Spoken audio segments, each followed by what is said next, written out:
Hoping everyone's had a wonderful week and a wonderfully crafty week.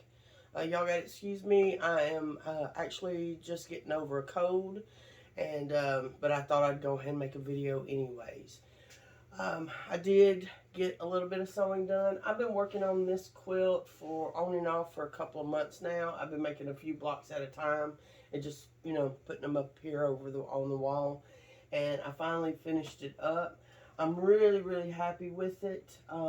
I did well, I say I'm really happy with it. I do actually wish that I wouldn't have put the gray pieces in it. But I had already put so much work into it, I just decided to go ahead and use the blocks that had the gray in it. Every time I made a batch of them, I would take away some of the lines. Of course, I started with the gray blocks, and then I took the gray out, and then I would use the colored lines, and then eventually I got to where I was only using the orange lines. I do think it's a very pretty quilt.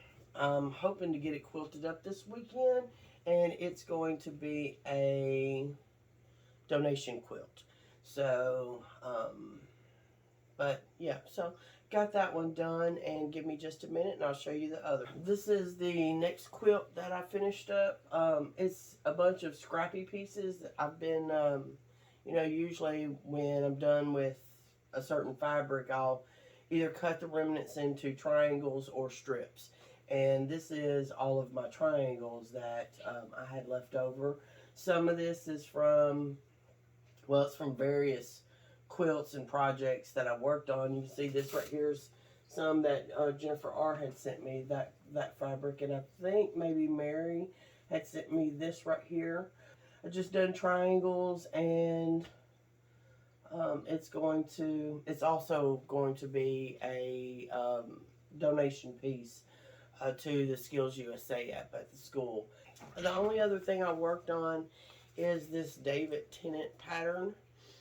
Playing around with the Doctor Who patterns for, I don't know, on and off for a while now. And yesterday I actually got out one of my other patterns to work on. And I came across this one that I had made, and I thought, well, I'm going to just go ahead and put this together and see how it turns out. I think it turns out really, really cool. I did kind of, my color coordination turned up just a little bit off. I also think it's too complex right around the necktie and stuff. Other than that, I really like it. I'm just debating whether or not I should simplify it a little bit more, or if I should just make it bigger so that the teeny tiny pieces aren't so tiny. I'm not sure. I've got to play around with that. That's all I've got going on, and I will talk to y'all later. Bye!